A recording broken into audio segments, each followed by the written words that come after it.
Money is often the hook, but the lesson is always much bigger than money. Hundreds of people discover this work through things like The Secret, hear about the law of attraction, and immediately think of the lottery. It makes sense.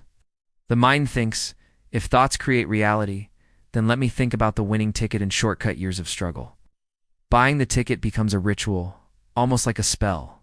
But after months or years of playing, nothing seems to move. Start wondering what you were doing wrong, or whether the whole thing even works.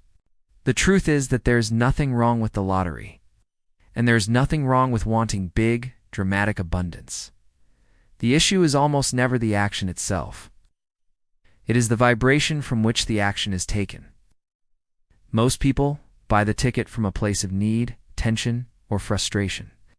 The energy is, I have to win because I do not see any other way. That signal is scarcity dressed up in spiritual language. On the surface it looks like faith, underneath it feels like pressure. And the universe always responds to how it feels, not to how it looks. Creation is not you forcing reality to rearrange by trying harder, visualizing harder, or demanding a very specific path. Creation is a rendezvous. It is you meeting what is already becoming at the level of energy first, thoughts second, and physical events last. When you understand that, the question stops being what process will force a lottery win and becomes, how do I line up with the feeling of ease and abundance so clearly that whatever matches that ease can find me? The fastest answer is this. You go into alignment first, then you act. In Abraham's language, you go into the vortex first, then you move.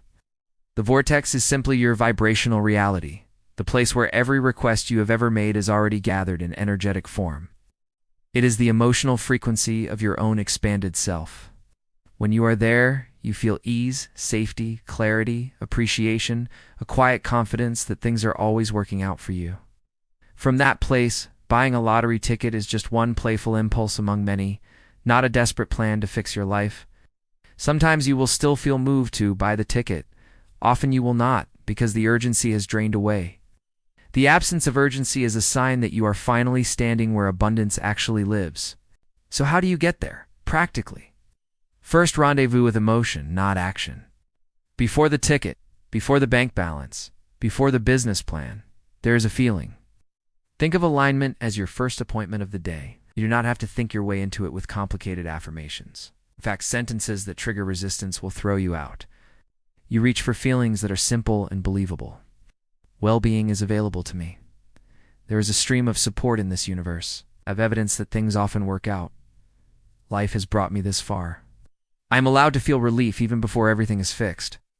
You will notice that each of those thoughts is general. They do not poke at the sore tooth of the subject. This is deliberate. If the topic of money is red hot for you, going straight into I am rich often activates the opposite vibration because your mind immediately shouts, no, you are not. Look at the bills. That argument ejects you from the vortex. Working generally softens the energy so your system can stop defending the old story. Once you feel a little more open, a little more peaceful, you are beginning to rendezvous with the emotional version of your desire. This is the first and most important meeting. From there, thoughts begin to meet you. Abraham often describes a meditation process where the aim is no longer just to silence the mind, but to stay in a relaxed, non-resistant state long enough that thoughts from your broader self can start to drift in. These are not the old recycled worries. They are gentle, pleasing ideas, memories that feel nourishing, inspirations that feel light and playful. Sometimes they are practical nudges about people to call, projects to start, things to learn, places to visit. Sometimes they are simply enjoyable scenes that make your heart soften. Those thoughts are not random. They are the thought level of your vortex, invitations into paths that already exist vibrationally. Jerry and Esther noticed that when they relaxed into this kind of meditation, they would begin to have separate but equally delicious streams of thought. Each was rendezvousing with pure positive ideas that felt life-giving. That is what your inner being is doing with you when you stop pushing against life for a few minutes and allow an easier current of thought to rise. You are building a habit of mental rendezvous with clarity instead of anxiety. You are rehearsing the feeling of your expanded self. The more you practice that state, the more it starts leaking into your normal day. You'll find yourself walking around still carrying that vibrational ease. This is when the rendezvousing moves from emotion and thought into the physical world. A book catches your eye with the exact sentence you needed. A conversation opens a door that did not exist the week before. A chance meeting leads to an opportunity or an idea that changes everything. Not because you forced it, but because you became a cooperative component to your own vortex. The universe can finally reach you because you are standing where its paths are lit. Abraham uses the story of walking into a quiet forest to illustrate how acclimation works. When Jerry and Esther first stepped onto a new trail, it often seemed silent. No birds, no squirrels, no movement. They would just walk, breathe, and appreciate the beauty around them. After a few minutes of this soft focus, the forest seemed to wake up. Birds began to sing. Small animals appeared without fear. The scent of the trees became richer. Nothing had suddenly arrived. It had all been there, but their own vibration needed a few moments to sync with the environment.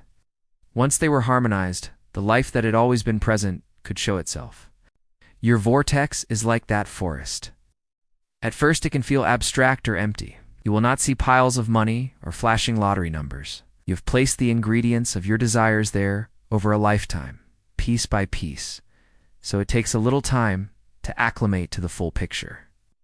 As you sit in appreciation and ease, you are silently signaling, I am here, I am available. Right. I am not fighting you anymore.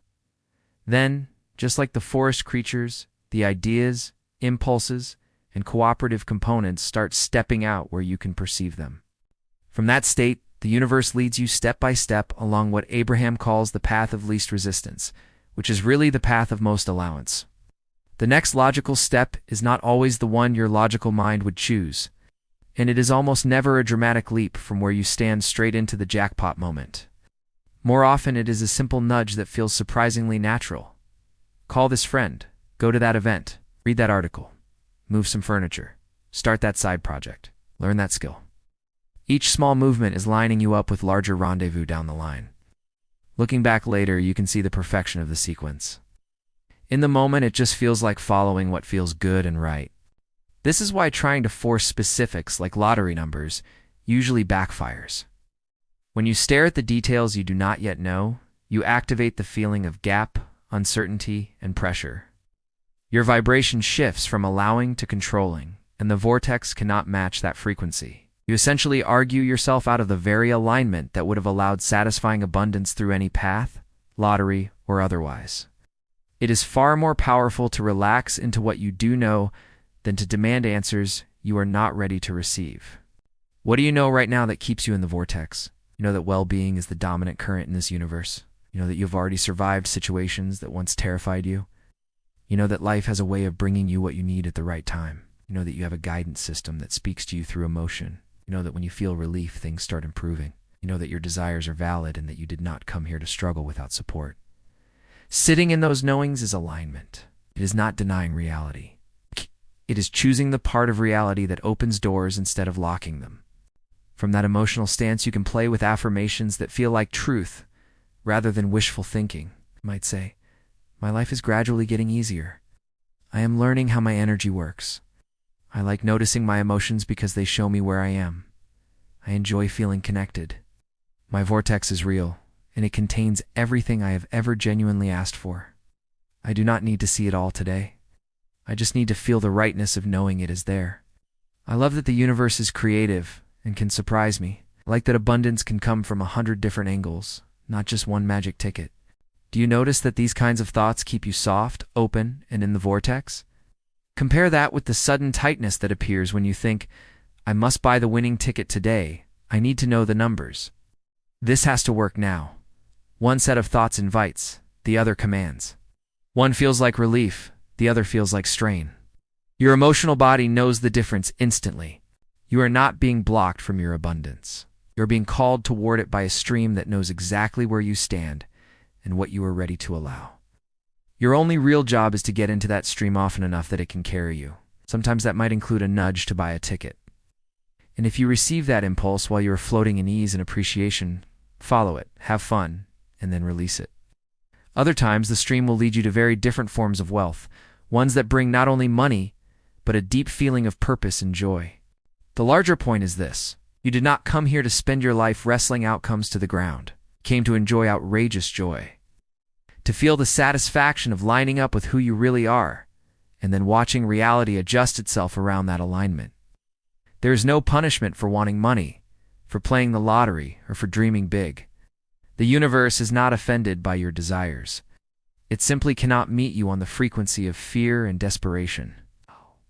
When you soften into trust, practice emotional rendezvous with your vortex, and allow thoughts of well-being to meet you there, the path forward lights up under your feet.